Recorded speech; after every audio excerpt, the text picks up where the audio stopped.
حرام کا جو مہینہ ہے یہ بہت بڑا ہمیں پیغام پہنچاتا ہے۔ محرم الحرام کا مہینہ ہمارے ہاں جو ہے ایک بہت بڑا رواج بنتا جا رہا ہے کہ اس میں محفلیں سجانا اور اس میں ماتم کرنا اور اس میں سبیلے لگانا اور اسی طرح نظر و نیاز جو ہے وہ تقسیم کرنا، یہ جو ہے رواج بن چکا ہے۔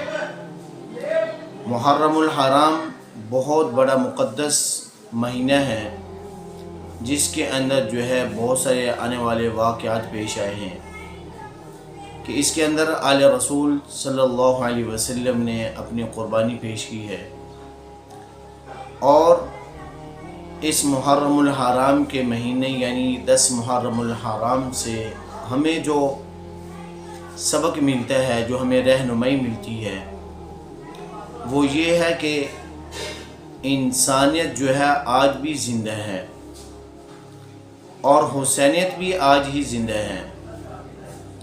یہ نہیں کہ ماتم کرنا، کرائے کے لوگ لے کر کھڑا کر دینا، ان کا ذکر کرنا، رونا چلانا اور ماتم کرنا اور اسی طرح سبیلیں سجانا اور اسی طرح جو ہے راستے بند کر لینا، لوگوں کو جو ہے ایذا پہنچانا، تکلیف پہنچانا، یہ کوئی حسینیت نہیں ہے۔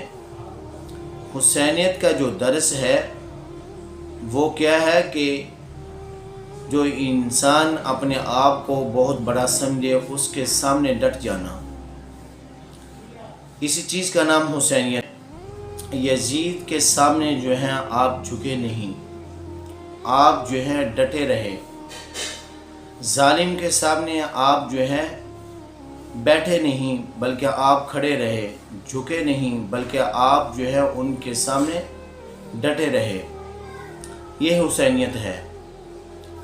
تو یہ نہیں ہے کہ راستوں کا بند کر دینا، لوگوں کو تکلیف پہنچانا، یہ حسینیت کا درس نہیں ہے۔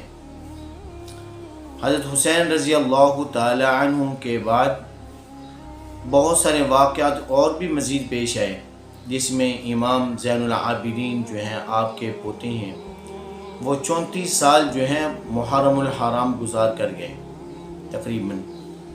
تو ان کی زندگی اٹھا کر دیکھیں، کہیں بھی ایسا موقع نہیں آیا کہ محرم الحرام میں آپ نے سبیلیں لگائی ہوں، آپ نے جو ہے نیازیں تقسیم کی ہوں، آپ نے ماتم کیے ہوں، آپ نے لوگوں کو کھڑا کر کے رونا چلانا اور آہوازاری کرنا، اپنے گریبان کو کوٹنا پیٹنا۔ فرمایا کہ یہ حسینیت نہیں ہے۔ تو حسینیت کا جو درس ہے وہ کیا ہے؟ آپ نے سجدے میں جو ہے اپنا سر کٹا دیا اور نیزے پہ آپ نے قرآن سنا دیا، یہ حسینیت ہے۔ آپ نے نماز کو باقی رکھا، نماز کو چھوڑا نہیں، قرآن کی تلاوت کو باقی رکھا، قرآن کی تلاوت کو چھوڑا نہیں ہے۔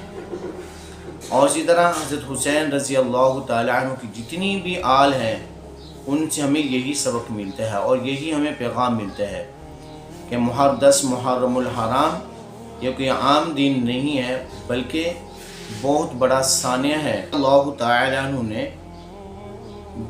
اللہ کو راضی کیا ہے، اور آپ نے یہ نہیں سوچا کہ مخلوق کیا سوچے گی، لوگ خوش ہوں گے یا نہیں۔ آپ سے سب سے بڑا پیغام کیا ہے کہ اللہ کو راضی کر لیں۔